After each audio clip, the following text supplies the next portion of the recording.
আসসালামু আলাইকুম ওয়া রাহমাতুল্লাহি ওয়া বারাকাতুহু। সম্মানিত দর্শক, বাংলাদেশের রাজনীতিতে এখন সার্বিক অবস্থায় একটা টানটান উত্তেজনা বিরাজ করছে। আমি ২৪ তারিখ রাত্রিবেলা এই ভিডিও করছি। রাত পোহালি ২৫ তারিখ, আর এই ২৫ তারিখে বাংলাদেশের সবচেয়ে বড় রাজনৈতিক দলের যিনি প্রধান এই মুহূর্তে, জনাব তারেক রহমান, তিনি বাংলাদেশে আসবেন। তাকে বরণ করে নেওয়ার জন্য বিএনপির পক্ষ থেকে শ্বাস রব। সারা বাংলাদেশ থেকে লক্ষ লক্ষ নেতাকর্মী ঢাকাতে এসেছেন এবং আগামীকাল ২৫ তারিখে দুপুরের মধ্যে আরও লক্ষ লক্ষ মানুষকে সমাগম করার জন্যে বিএনপির পক্ষ থেকে চেষ্টা করা হচ্ছে। আর নেতাকর্মীরাও স্বতঃস্ফূর্তভাবে অনেকটা উৎসবের আমেজে, ঈদের আমেজে ঢাকা অভিমুখে রওনা করেছেন।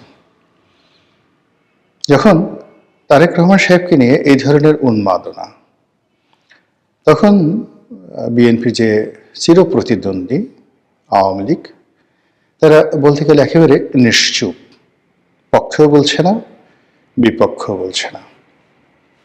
ইন্টারনেটে নানা রকম গুজব ছড়িয়ে পড়েছে। জনাব তারেক রহমান সাহেব এই যে হঠাৎ করে বাংলাদেশে ফিরে আসার যে সিদ্ধান্ত নিলেন, এটিতে হওয়ার কথা ছিল না। তো তিনি এই যে হঠাৎ করে সিদ্ধান্ত নিলেন কেন, তার সঙ্গে সমঝোতা হলো, কিংবা তিনি যে ইতিপূর্বে বলেছিলেন যে তার বাংলাদেশে ফিরে আসাটা বহু পক্ষের সিদ্ধান্তের উপর নির্ভর করছে, তিনি স্বাধীন নন, তার একার পক্ষে এই সিদ্ধান্ত নেওয়াটা সম্ভব নয়। তো এই কথা বলার অল্প কিছুদিন পরে all on a sudden 180 degree অ্যাঙ্গেলে ঘুরে গিয়ে তিনি এমন কি হলো যে আবার রাতারাতি ঝড়ের গতিতে বাংলাদেশে আসার ঘোষণা দিলেন। তো এটা নিয়ে আওয়ামী লীগ কোনো কথা বলছে না। অন্যান্য যারা ইসলামপন্থী দল, জামাত এবং শিবিরের যারা লোকজন রয়েছেন, তারা রীতিমতো মুখে কুলু পেটেছেন, ঘটনার আকস্মিকতায় হতবিহ্বল হয়ে পড়েছেন। কি করা উচিত, কি বলা উচিত, কি হবে, তারেক রহমান সাহেব আসার পর কি হবে, সেটা নিয়ে ভাবছেন। এবং একই সঙ্গে তারেক রহমান ছাড়া বাংলাদেশের রাজনীতিতে যেভাবে অন্যান্য রাজনৈতিক দলের নাম, গন্ধ, স্বাদ, আহ্লাদ, স্বপ্ন যা কিছু ছিল, বিশেষ করে এনসিপির যারা নেতৃবৃন্দ রয়েছেন, তাদের একটা রমরমা অবস্থা ছিল। তারেক রহমান সাহেব আসবেন এই সংবাদের সঙ্গে সঙ্গে প্রায় সব কিছু চুপসে গেছে। এতটা চুপসে গেছে যে অন্য কোনো নাম, গন্ধ, কোনো কিছু দেখা যাচ্ছে না। এখন এই মুহূর্তে মানে বৃহস্পতিবার 25 তারিখ, শুক্রবার 26 তারিখ, শনিবার 27 তারিখ, এই 3 দিন ঈদের আনন্দে বিএনপির লোকজন যেভাবে উদ্বেলিত থাকবেন, ওই উত্তেজনার কাছে অন্য কোনো ঢাক ঢোল বা অন্য যা কিছু আছে কোনো কিছুই আর এখন কাজে আসছে না। ফলে এই উত্তেজনা বিএনপির মধ্যে থাকুক। এদিকে আমাদের যে বাংলাদেশে দীপু দাস নামক একজন হিন্দু ভদ্রলোককে জীবন্ত পুড়িয়ে মারা হয়েছে, অথবা জীবন্ত তাকে মেরে এরপরে পুড়িয়ে ফেলা হয়েছে খুবই নির্মমভাবে। মধ্যযুগে এরকম হতো কিনা বলা যায় না, তবে গল্প সাহিত্যে এই ধরনের নিষ্ঠুরতার কথা বলা হয় যে এই সাসপেক্টেড বা ভুয়া একটা অভিযোগ তুলে এই হিন্দু ভদ্রলোককে যেভাবে মারা হয়েছে, যেভাবে তাকে চাকরিচ্যুত করা হয়েছে, যেভাবে তাকে র্যাবের হাতে তুলে দেওয়া হয়েছে, যেভাবে র্যাব থেকে পুলিশের হাতে চলে গেছে, পুলিশ আবার মবকারীদের হাতে তাকে তুলে দিয়েছে, যেভাবে তাকে পিটিয়ে পিটিয়ে মারা হয়েছে, এবং যেভাবে মরার পর তাকে গাছের মগডালে টানিয়ে, অনেক উঁচু টানিয়ে আগুন ধরিয়ে দেওয়া হয়েছে। আর শত শত মানুষ সে দৃশ্য, আগুনের সে দৃশ্য তারা ভিডিওতে ধারণ করেছে। এই নির্মমতা আমরা যখন দেখলাম, প্রথমত বেশ কয়েকদিন আমরা বিশ্বাস করতে পারিনি। মনে হয়েছে যে সরকারকে বিপদে ফেলানোর জন্য এটা একটা এআই প্রযুক্তি নির্ভর কোনো ভিডিও ফুটেজ। কিন্তু পরে যখন জানলাম যে আসলে এই ঘটনাটি সত্য। তখন আমাদের আসলে গত 14 মাসে মব দেখতে দেখতে, ভয় পেতে পেতে, কথা না বলতে বলতে এমন একটা অভ্যাস হয়ে গেছে যে দীপু দাস নামক একজন হিন্দু ভদ্রলোককে পুড়িয়ে মারা হয়েছে। এটি আমাদের মন এবং মননে ঠিক হাদি মারা যাওয়ার পরে যেরকম একটা উত্তেজনা দেখা দিয়েছে, আবার হাদির মৃতদেহ যখন বাংলাদেশে এলো তখন আমরা যেভাবে আবেগে একেবারে ভেসে গিয়ে তার জানাজাতে সর্বকালের বৃহৎ সমাবেশ ঘটিয়েছি। এত মানুষ আমাদের দেশের কোনো জানাজাতে এভাবে হয়েছে কিনা প্রশ্ন সাপেক্ষ।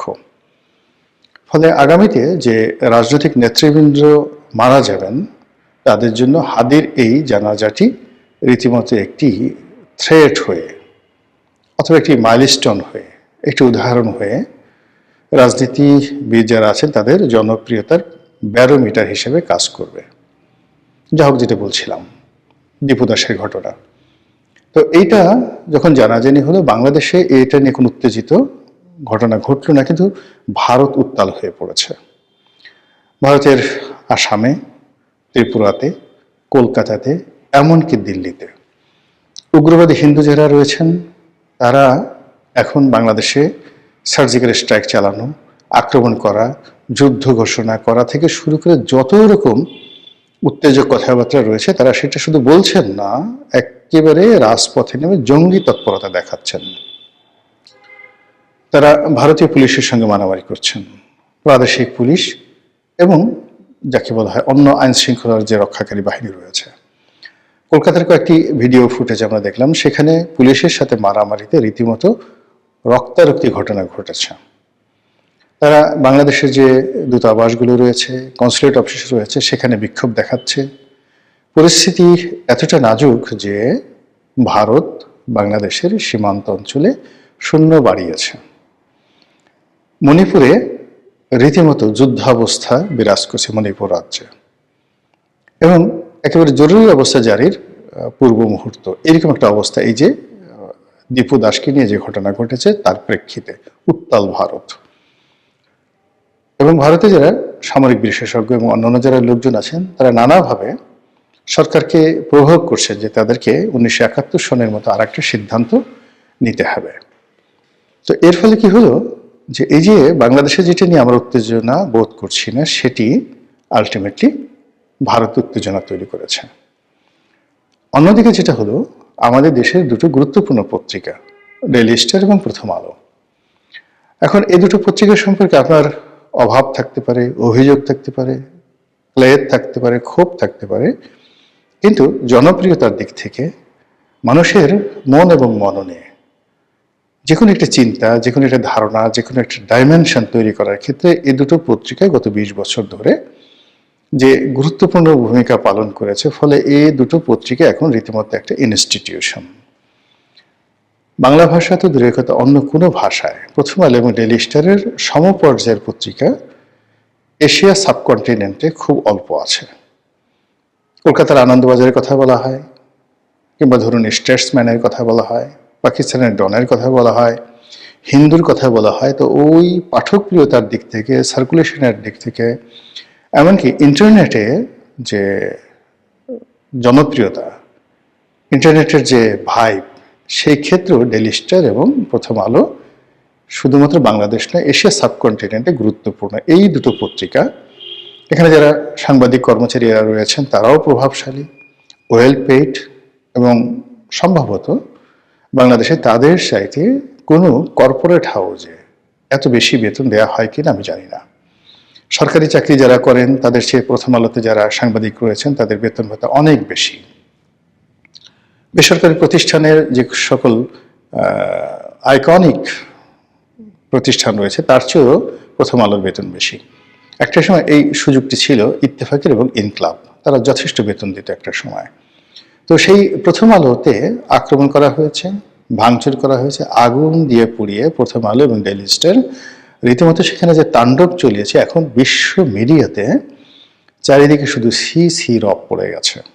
আর তারই প্রেক্ষিতে সরকার যেটি কখনো সাহস করেনি, মবকারীদেরকে ধরার জন্য কখনো সাহস করেনি, এই প্রথম প্রথম আলো এবং ডেইলি স্টারের ঘটনার পর তারা এই মবকারীদের বিরুদ্ধে একেবারে কঠোর অবস্থানে গিয়েছে এবং অনেককে গ্রেপ্তার করা হয়েছে এবং অনেকের মধ্যে গ্রেপ্তারের আতঙ্ক ছড়িয়ে দিয়েছে। ফলে বাংলাদেশে এই যে যারা মব করতেন বা এতদিন সরকারের সঙ্গে ঘনিষ্ঠ থেকে যারা এই মববাজিকে একটা বিজনেস হিসেবে বা ব্যবসা হিসেবে যারা নিয়েছেন এবং রীতিমতো পেশাদারিত্বের সঙ্গে মব করার ব্যাপারে তারা এখন বিশ্ব মোড়লে পরিণত হয়েছেন। পৃথিবীর অনেক দেশের লোকজন যদি মব করতে চায় তাহলে বাংলাদেশে গত 14 মাসে যে অসংখ্য মবের ঘটনা ঘটেছে, নিখুঁত, প্ল্যান ওয়াইজ, কমার্শিয়ালি ভায়াবল, এই ব্যাপারে যদি কেউ শিখতে চায় বা পিএইচডি ডিগ্রি নিতে চায়, এমনকি যদি মব নিয়ে আগামীতে নোবেল কমিটি কোনো নোবেল পুরস্কার দিতে চায়, তাহলে তাদেরকে অবশ্যই বাংলাদেশে আসতে হবে।